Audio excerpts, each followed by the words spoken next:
Bom dia, irmãos, graça e a paz, amém? Hoje eu estarei com vocês aqui na classe Timóteo. O professor Davi teve que fazer uma viagem. O professor Marcos Rogério também viajou, aí trouxe os jovens para essa turma.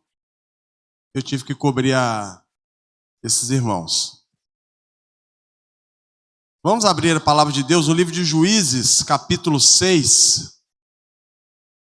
Juízes, capítulo 6. Hoje o nosso estudo é um pouco extenso, ele vai até no capítulo 8. Eu vou tentar sintetizar para que possamos absorver muitas lições desse texto. Iremos estudar sobre Gideão, malhador de trigo. Juízes, capítulo 6. Todos acharam?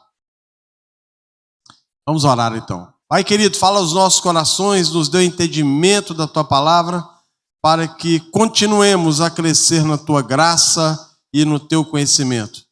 Fala ao nosso coração nesta manhã, em nome de Jesus. Amém. Antes de nós lermos aqui o capítulo 6, é interessante nós entendermos o contexto do livro de Juízes.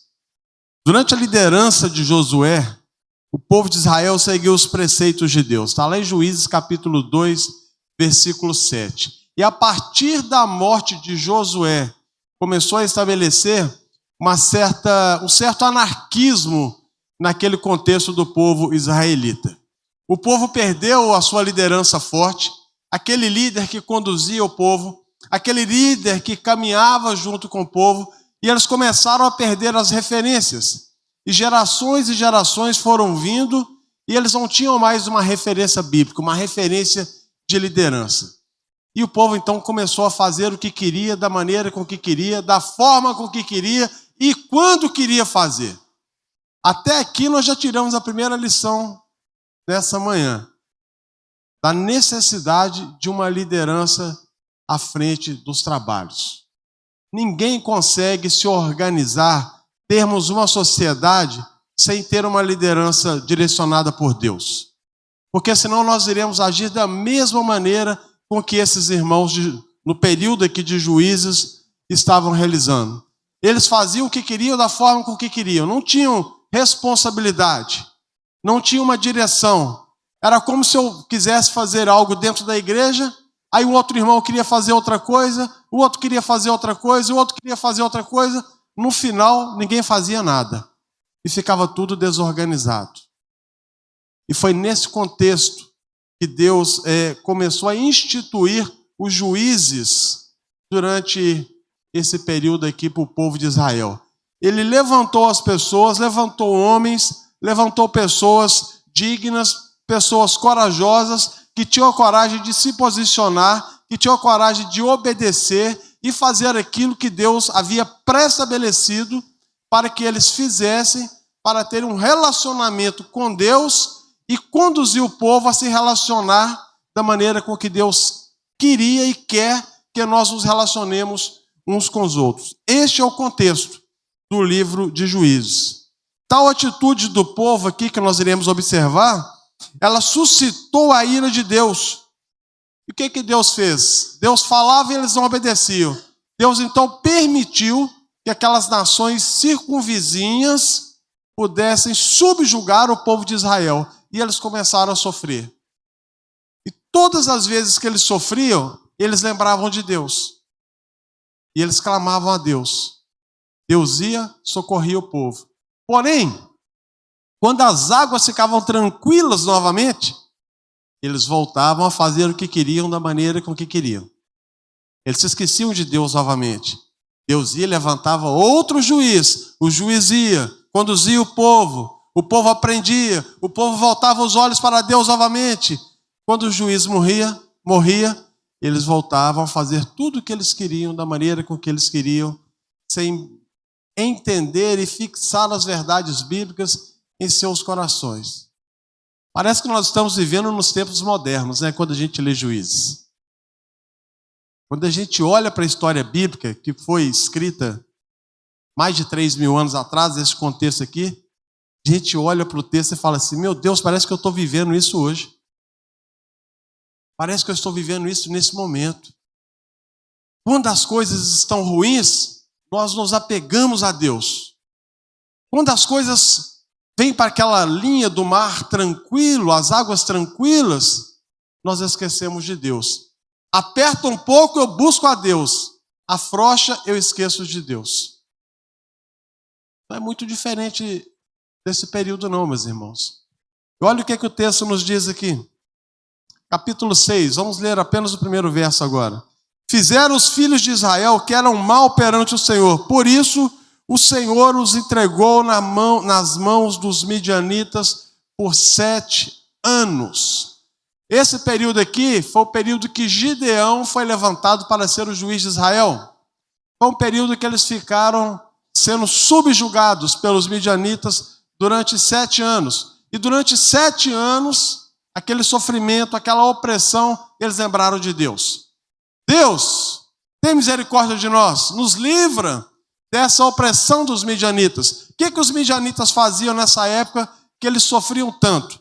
O texto nos mostra que a partir do versículo 2 até o versículo 5, que tudo aquilo que Israel produzia, fazia, plantava, os animais, os midianitas vinham e levavam tudo, destruíam tudo. O texto diz que eles iam como gafanhotos e destruíam toda a plantação dos israelitas. Os animais que eles criavam, eles iam, destruíam todos, levavam, subjugavam aquele povo. Isso no período de 7 anos, proveniente à desobediência, à incredulidade, à apostasia. Se esqueceram de Deus. Isso já vinha por um longo período. Como eu disse, Gideão foi o 6º juiz. O primeiro juiz, apenas para a gente voltar um pouquinho na história, começou com Otiniel. Deus levantou Otiniel. Otiniel foi um grande juiz, liderou Israel durante 40 anos, e durante esses 40 anos, Israel caminhou nos preceitos e nos desígnios do Senhor. Aí Otiniel morreu. O que aconteceu? Israel começou a andar nos caminhos contrários de Deus. Aí Deus permitiu que o rei Eglon começasse a subjugar o rei dos Moabitas. Eglon era um rei grande, forte. Não vou falar gordo, porque senão vou ser processado por bullying, né? Mas ele tinha um sobrepeso a mais. E ele começou a subjugar os israelitas. E subjugou os israelitas num período de 18 anos. Aí um certo cidadão chamado Eude, que foi o 2º juiz, se rebelou contra aquela situação, falou assim, não, nós não vamos aceitar isso não. Deus há de nos dar uma estratégia, uma forma de nós nos libertarmos desse rei, que está subjugando Israel. Eude, então, mandou fazer um punhal. A Bíblia fala que foi um punhal de um tamanho de um côvado. A medida de um côvado é essa aqui, ó, desse osso aqui até aqui. Geralmente, aproximadamente de 42 a 47 centímetros. Se for grandão, dá até mais. Ele fez um punhal desse tamanho. E foi numa festa dentro do palácio, e chegou pertinho do rei e falou assim, rei, eu tenho uma mensagem para você. Só que essa mensagem tem que ser em particular. Ninguém pode ouvir. Aí o rei mandou todo mundo sair daquele grande salão, ficou só Eude e o rei. O que Eude fez? Pegou o punhal e enfiou na barriga do rei Eglon. A Bíblia fala que o punhal entrou todo dentro da barriga dele. Imagino que devia ser uma barriga muito grande, porque 47 centímetros de faca, né, Tiago? Tinha uma barriga extensa, né? Bem fofinho. E os servos vinham, olhavam, viam o rei sentado lá, achavam que ele estava dormindo, que ele estava no seu momento particular, mas ele era morto. E a Bíblia conta que Eude, então, foi até os seus compatriotas, contou aquela história, e eles se levantaram e subjugaram todos os moabitas, e Eude, então, passou a ser o 2º juiz que a história conta. Depois, só para encurtar a história, depois vieram Sangar, Débora e Gideão. nós chegamos aqui no sexto juiz, Gideão, o malhador de trigos. Deus chamou esse homem para liderar Israel, para que Israel voltasse aos desígnios e aos preceitos de Deus. Essa é a história de Juízes até aqui. E aqui nós começamos a nossa história.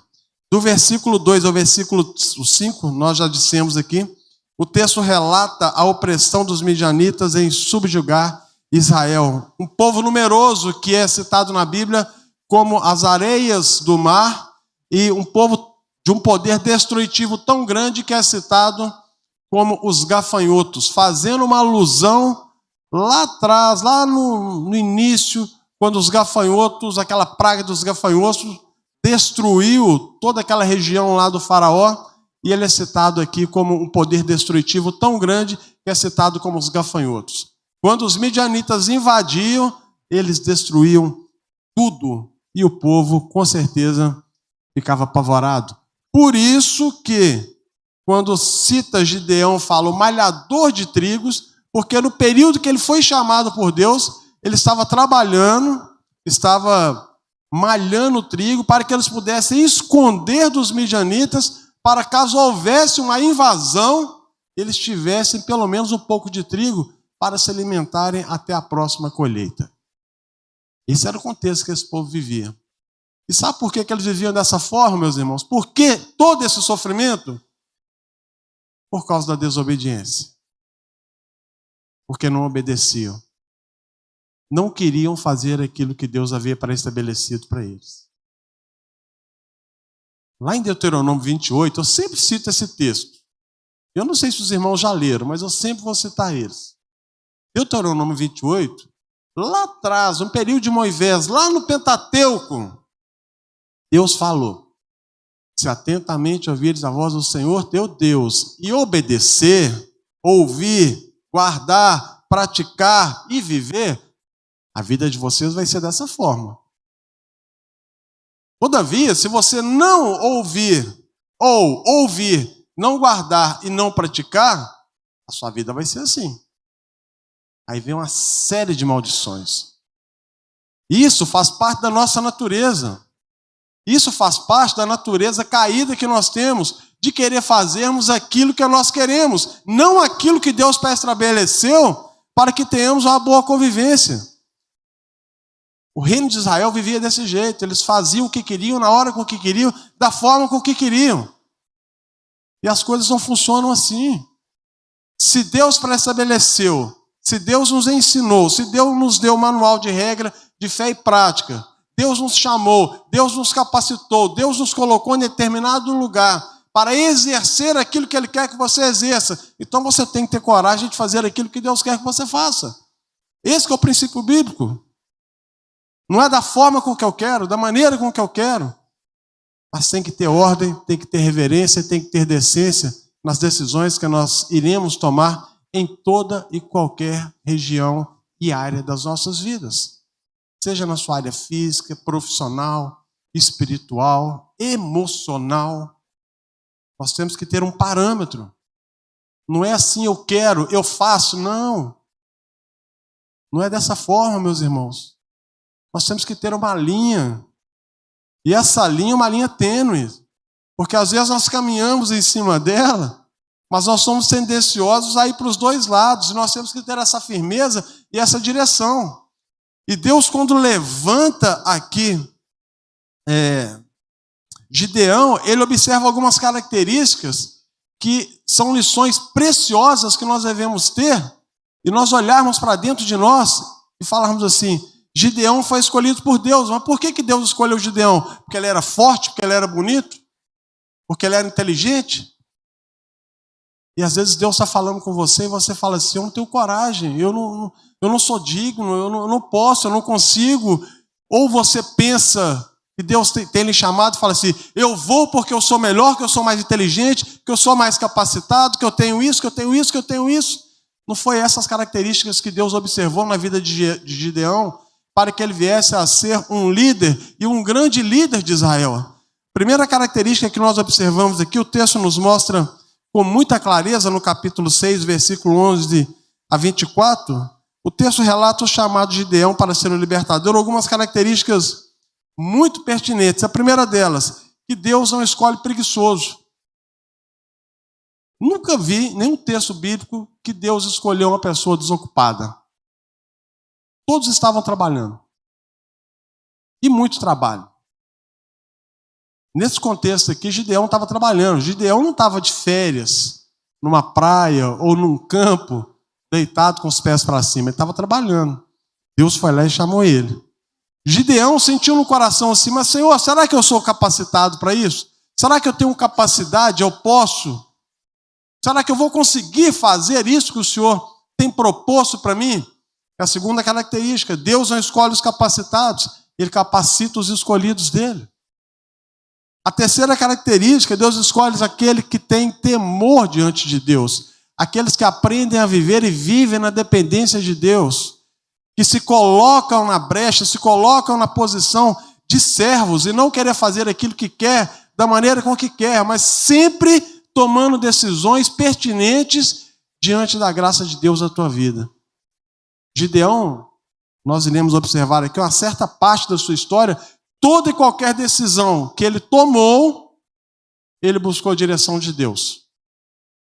Ele nunca tomou a decisão até então, até na parte da história dele, porque ele quis, a maneira com que ele quis, a forma com que ele quis, mas sempre buscando a direção de Deus. Será, Senhor, que eu devo tomar essa direção? Senhor, me mostra então. Eu estou em dúvida. Senhor, eu estou com o coração temeroso. Me mostre, Senhor, me direcione, me oriente. Característica também aqui que nos mostra que Deus mostra um cuidado especial com os seus escolhidos, que você não está largado.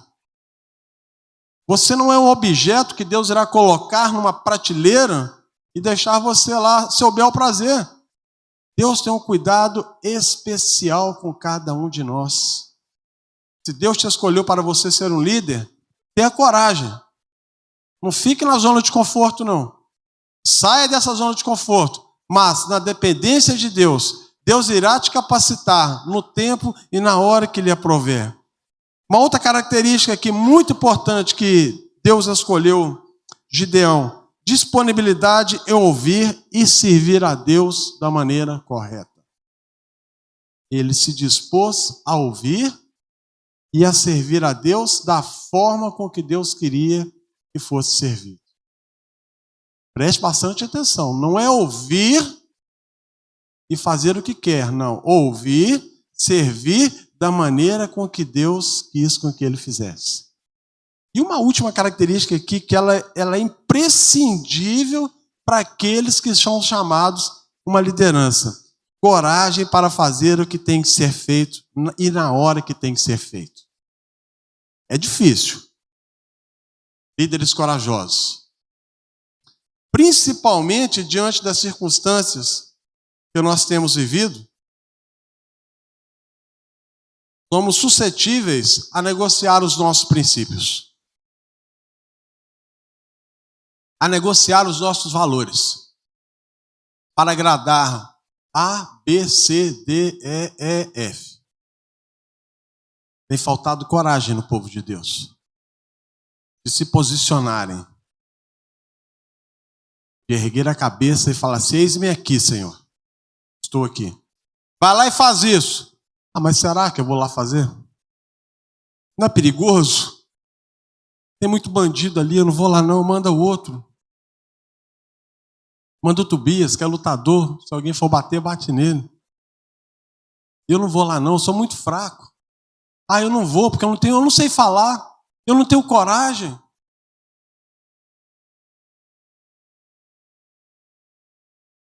Gideão tinha coragem. Mas a coragem de Gideão não era proveniente à sua destreza, à sua fortaleza, mas porque ele confiava em Deus. Porque ele estava na dependência de Deus. E quando nós temos essas características, as missões e a missão que Deus nos dá, com certeza é direcionada por Ele e Ele irá nos fortalecer, irá adiante, levando e abrindo os caminhos para cada um de nós. Do versículo 25 ao 35, essa última característica aqui foi de suma importância para Gideão cumprir a missão que Deus havia lhe dado. a libertação do povo aqui com relação a Gideão ir e destruir aqueles postes ídolos que o povo de Israel estava adorando, Deus vai lá e fala com o Gideão. Gideão vai lá e destrói tudo aquilo ali. Arranca esses postes ídolos que o povo de Israel está adorando, para que eles voltem a adorar o Deus verdadeiro. Aqui nós já tiramos outra lição, que a verdadeira restauração, ela começa no nosso interior. Não no seu estereótipo, não na sua roupa, no seu corte de cabelo, no seu shape. Não, começa aqui dentro, no nosso coração. A começarmos a adorar um Deus verdadeiro. Não adorar um Deus, vamos dizer assim, um D menor que o mundo tem proposto, tem colocado para você. Israel estava adorando outros deuses, mas que outros deuses que eram esses? Eram os deuses que eles colocavam lá, não. Eram os deuses que eles apresentavam diante deles. Era uma nação politeísta. Existiam vários deuses. Deuses que satisfaziam sua própria vontade, não o Deus verdadeiro. Lembra das 10 pragas do Egito? Deus teve que destruir todos aqueles deuses com as 10 pragas para mostrar para o povo que ele era o único Deus digno de ser louvado e adorado e superior a todos aqueles deuses que o Egito adorava na época. Nesse contexto aqui, Deus está fazendo a mesma coisa. Eles adoravam outros deuses, adoravam os deuses de Baal. E quando o Gideão destrói aquele altar, aquele local de adoração, as pessoas se rebelam contra Gideão, vão até o seu pai e falam assim, ó, o seu filho foi e destruiu. Agora vai lá e destrói seu filho. Traz o seu filho aqui para fora aqui para que ele seja castigado. O que o seu pai disse? Na mesma hora, o seu pai contradiz aquela situação e fala assim, se ele destruiu os deuses de Baal, se ele destruiu o altar de Baal, que Baal então vai lutar contra ele? Que Baal vá lá e gladie contra ele. E naquele momento, Gideão passou a ser olhado de uma outra maneira. O povo começou a olhar para Gideão com outros olhares, porque ele teve iniciativa de fazer diferença no momento que Deus falou que ele viesse a fazer. Um homem fez diferença na nação. E a nação aqui não era 50, 100, 80 pessoas. Eram milhares de pessoas. Se você se colocar no contexto de Gideão, se transportar a tua vida para lá, e Deus falasse com você, vai lá e quebra aquele monumento ali que eles estão adorando a Baal há muitos anos, você teria coragem de ir lá e quebrar, sabendo que uma nação toda estava adorando? Será que nós teríamos coragem de fazer isso? Com certeza, alguns teriam, mas com certeza também, a grande maioria, ficaria meio receoso de tomar tal atitude. Porque tal atitude você iria pagar com a sua própria vida. E foi o que eles tentaram fazer aqui, de matar Gideão. Mas ele teve coragem porque ele sabia que Deus estava com ele. Ele foi ousado, ele não titubeou em momento algum. Do capítulo 7, do versículo 8 ao 15, Deus vendo o coração de Gideão, diante de toda aquela circunstância, o qual Deus fala com ele assim, vai lá, arranca tudo isso aqui, quebra isso aqui, porque eu vou colocar os midianitas na sua mão. Você irá lutar, você irá gladiar, mas a luta não vai ser sua, a luta vai ser minha. E eu irei libertar vocês dos midianitas através da ação que eu vou falar para você agora, Gideão. Toma coragem, levanta a cabeça e você vai ser o libertador. O que aconteceu? O Gideão ficou com o coração pulsando, dúvidas, com medo, temeroso. Deus então fala com ele, lá no capítulo 7, versículo 8 ao 5. Deus conhecendo o coração dele, sabendo aquele temor que estava no seu coração, Deus fala com ele assim, Gideão, vai até lá no acampamento dos midianitas lá. Desce lá. Pega Purá. Esse jovem aí, vai com ele. Você não ir sozinho. Ele desce. E quando ele chega lá, ele ouve 2 midianitas conversando. Um deles relata o sonho que teve com relação a tudo aquilo que eles estavam vivendo. E um deles fala assim, você interpreta esse sonho, qual que é o significado desse sonho? E um deles disse assim, Deus estará nos entregando nas mãos de Gideão, o israelita. Aquele povo numeroso como a areia do mar, aquele povo destruidor como os gafanhotos, seriam entregues na mão de Gideão. Seriam entregues na mão daquele libertador. Gideão volta com seu coração alegre, regozijando de confiança e convoca o povo à batalha, convoca o povo à luta. E podemos tirar lições aqui também. Deus conhece as nossas inquietações mesmo antes mesmo que você fale. A Bíblia fala que Deus é cardiognostes. Cardio, coração, gnostes, saber que Deus é conhecedor dos nossos corações. Deus sabe da sua aflição. Deus sabe da sua angústia. Aquilo que você está passando agora, Deus sabe. Deus conhece. Deus sabe de todas as nossas aflições que nós temos vivido, que nós temos enfrentado. Deus conhece as nossas fraquezas. Deus sabe o que tem que ser feito, na hora que tem que ser feito e quando tem que ser feito, para que você cresça na graça e no conhecimento. Mas Deus quer que você se desperte, que você olhe para Deus com esse olhar. Não apenas de uma maneira assim, Deus, faça isso. Deus, eu determino isso. Deus, eu quero isso. Deus, tem que ser assim. Não se submeta como servo. Fala, Senhor, como eu devo fazer? De que forma que eu devo fazer? Como eu devo fazer? Aonde eu devo fazer?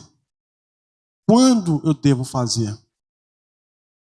Eu sou fraco, eu não consigo, eu preciso da sua ajuda, eu preciso do seu auxílio, eu me rendo aos seus pés. Às vezes nós criticamos, eu falo nós presbiterianos, quando nós oramos, nós erguemos as nossas mãos assim, às vezes as pessoas olham e falam assim, olha lá, pentecostal, está levantando a mão. Ó. Sabe o que significa levantar as mãos no contexto bíblico? Rendição. É você se render à graça de Deus. É você se colocar na posição de servo. A Bíblia fala que Jesus veio para servir, não para ser servido. Quando nós erguemos as nossas mãos, nós falamos assim, Senhor, eis-me aqui a minha vida. Muda a minha maneira de pensar, minha maneira de agir. Eu sou fraco, eu sou pecador. Muda meu coração. Porque Deus conhece os nossos corações. Deus sabe das nossas dores. Outro texto, outra lição que nós tiramos aqui. Além de Deus conhecer as nossas inquietações, mesmo antes que você fale, Deus está no controle da tua vida. A soberania e a graça de Deus. Deus não irá lhe dar uma missão pensando em suas habilidades, mas sim na sua obediência, no seu comprometimento com Ele. Deus fortalece a nossa fé. Todas as vezes que o Senhor falar com você algo, ou lhe der uma missão para você fazer, Deus estará olhando esses princípios. Deus sabe das suas falhas, Deus sabe das suas dificuldades, Deus está no controle da tua vida, Deus irá fortalecer a tua fé e Deus estará lhe dando essa missão não proveniente da sua capacidade física, intelectual, mas proveniente da sua obediência e o seu comprometimento com Ele. Ninguém vai dar uma missão para alguém se não confiar. E uma coisa eu te falo, Deus confia mais em você do que você mesmo confia em você. Porque Deus conhece a sua capacidade e às vezes você não conhece. Às vezes tem algo que tem te bloqueado. Nas artes marciais, a gente fala com os nossos alunos, a gente aprende isso, que não só nas artes marciais, no esporte também. E quando você cansar, você tem mais 50% de energia dentro de você que você não conhece. E você tem que saber extrair isso. O diferencial de um atleta de alto rendimento é isso. Ele consegue extrair aonde que o atleta normal não consegue. Ele tira energia da onde você acha que não tem. Através do treinamento, através da perseverança e através de uma coisa que nós... Na primeira semana que eu vim aqui na igreja, eu falei da vontade de querer fazer a diferença. Se você tem vontade, as coisas vão acontecer. Quando nós perguntamos assim para um... Isso é uma pergunta que eu sempre falo quando eu dava aula, né? Eu perguntava assim, quais são as características de um campeão? Ah, ele é perseverante. Qual outra? Ele é forte, muito bom. Ele treina muito. Ele é obstinado. Ele é isso, ele é aquilo. Vocês vão dizer aqui 20 características para se tornar um campeão, não vão? Mas a primeira delas, se você não disser, é a vontade. Se você não tiver vontade, você não vai ser perseverante. Jamais. Eu tenho que correr 42 quilômetros. Para mim chegar lá e ser perseverante, eu tenho que ter vontade de correr os 42 quilômetros. Senão você não chega nos 42 quilômetros. Eu tenho vontade de ser um atleta, jogador de futebol. Então você vai ter que ter a vontade de se dispor a passar por aquele treinamento. Porque senão o técnico irá atribuir funções, objetivos, mas se você não tiver vontade, você não vai lutar por esses objetivos. Na nossa caminhada cristã não é diferente. Ah, eu quero ser cristão, mas você está disposto e tem vontade em submeter aos desígnios e à vontade de Deus para você ser um cristão, um seguidor de Cristo? Se você não tiver vontade, você não vai ser. Mas é só ter vontade, pastor? Não. Primeiro a vontade. Depois é entregar a sua vida diante de Deus, que Deus vai agir na sua vida. Ele que vai te moldar. Não é você que vai se moldar da maneira com que você quer. Não. O oleiro é Deus. Nós somos o barro. Ele que vai fazer da maneira dele, da forma dele, quando e a hora que ele quiser. Não é da sua forma também não. Isso é aprender a viver na dependência de Deus. No versículo 17 do capítulo 7, aprendemos outra lição com Gideão. O líder sempre vai à frente. Vamos observar aqui. Vamos ler aqui. Capítulo 7, versículo 17.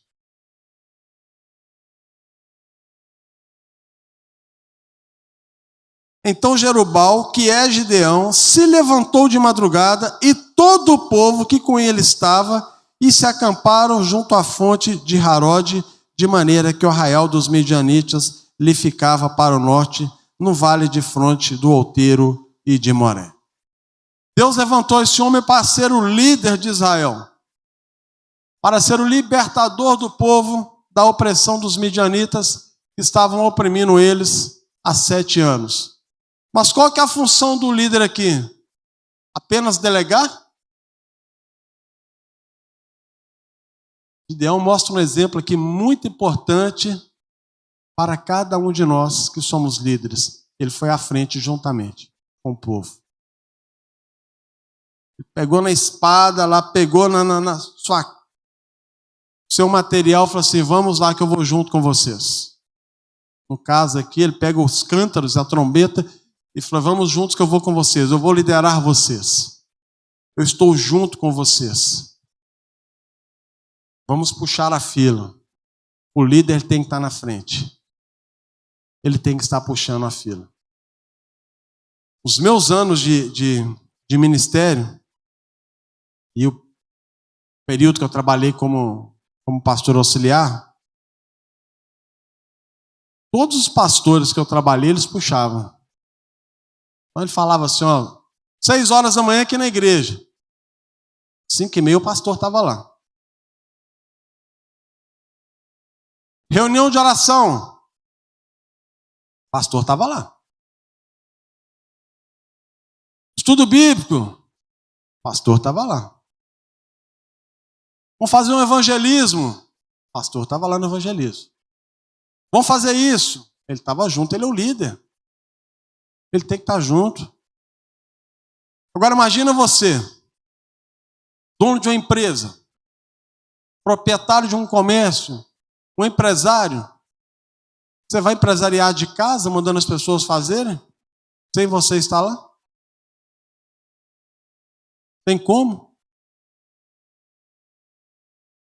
Tem como você liderar de longe? Não apenas isso, mas além da liderança tem que estar perto, você tem que ser o exemplo daqueles que você tem liderado. Para que você possa ser um instrumento nas mãos de Deus, para que aquelas vidas que estão sendo lideradas por você possam ver em você um exemplo. Essa é uma das funções do líder também, de testificar aquilo que Deus quer que você testifique. No contexto bíblico aqui, Gideão tinha que estar à frente para dar o exemplo, testificar que ele era um homem que tinha coragem, que ele tinha temor, que ele obedecia a Deus, que ele estava fazendo aquilo que Deus queria que ele fizesse. Não apenas falar assim, ó, vão lá, porque Deus mandou vocês fazerem isso, vai lá e luta com os midianitas. Mas peraí, Gideão, eles são muitos. Não, mas Deus mandou, vai lá, eu vou ficar aqui na retaguarda. Não foi isso que Deus falou com ele. Ele foi um homem que teve coragem. E Deus fala com ele, Gideão, para mostrar que essa luta é minha, e essa luta não é sua, você tem muitos homens aqui, você tem muitos guerreiros. Vamos separar um pouco. E Deus então fala assim, ó, os covardes vão voltar. Voltaram. 22 mil, se não me engano o texto aqui. Ficaram apenas 10 mil. Leva eles agora para beber água. E ali separou 300. Gideão, você vai gladiar, você vai lutar com esses 300 homens. Para mostrar para Israel que eu estou no controle. Que eu sou Deus soberano. Gideão foi conhecido pela Batalha dos 300. 300 homens conseguiram derrotar o inúmero exército dos midianitas. Não com armas, com espadas, com facas. Naquele contexto não tinha, não é? Revólveres, metralhadoras, fuzis, não tinha nada disso. Eles derrotaram com a obediência aquilo que Deus havia dito para eles. Não houve manipulação, não houve mentira, não houve enganação, não houve nada. Não precisou de fazer nada disso. Simplesmente obedeceram aos desígnios de Deus. Eles tiveram coragem de fazer a diferença. E a Bíblia fala que houve um desespero na hora que eles tocaram as trombetas e quebraram os cântaros. O povo ficou desesperado. Muitos começaram a lutar entre eles, mataram uns aos outros, e o restante fugiu com 300 homens. A proporção aqui era 1 para 1000. Era muita gente. Mas depois disso, Gideão perseguiu alguns deles.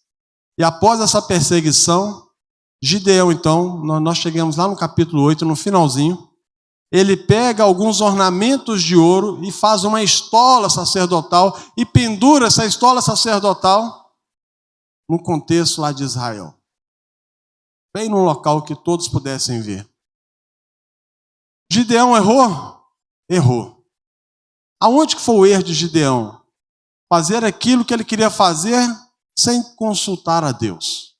Observe que toda a história dele, nos momentos de mais dificuldade que ele estava enfrentando, ele iria enfrentar, ele pediu a direção de Deus. Teve um momento que ele estava com tanto receio que ele fala assim, Senhor, mas o Senhor mesmo me escolheu, o Senhor mesmo quer que eu faça isso, então eu vou colocar uma esponja aqui, se essa esponja amanhã estiver cheia de água, eu sei que o Senhor está falando comigo. Aí Deus foi e encheu a esponja de água.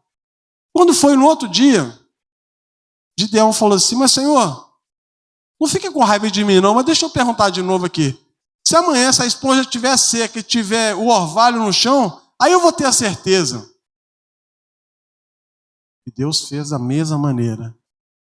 Gideão nos mostra duas lições aqui muito importantes. Tudo que você for fazer, se coloque na presença de Deus. Busque a direção de Deus. Quando nós agimos em conformidade com a nossa vontade, sem a direção de Deus, além de você estar pecando, você pode ser um instrumento para que outras pessoas caiam nas malhas do pecado. E é isso que o diabo quer. A Bíblia fala que o diabo anda ao nosso redor como se fosse um leão. E ele está esperando uma brecha pequena. E Gideão deu essa brecha. Porque o texto fala lá no capítulo 8, depois você faça a leitura. O texto fala que além de Gideão pecar, ele conduziu o povo a pecar. E posterior à sua morte, eles deixaram de adorar a Deus e começaram a adorar os deuses de Baal e outros deuses que apareceram naquele contexto lá. Você vê, um erro na vida dele foi o suficiente para destruir tudo aquilo que ele havia feito, proveniente à desobediência, proveniente à incredulidade. Deus te levantou para ser líder, todos nós. Agora, liderados por Deus, sob a direção de Deus, em conformidade com a palavra de Deus. Pastor, eu não sei, eu não posso, eu não tenho capacidade. Se coloque na presença de Deus e peça para Deus te capacitar. E Deus com certeza irá capacitá-lo para você o servir da maneira, quando, onde e quando Deus aprover. A vida de Gideão nos mostra isso. Nos mostra um servo fiel a Deus. Grande parte da vida dele andou dentro dos desígnios de Deus, mas antes da sua morte, aprove a Deus permitir que ele passasse por essa situação proveniente da sua desobediência e a sua incredulidade. Amém?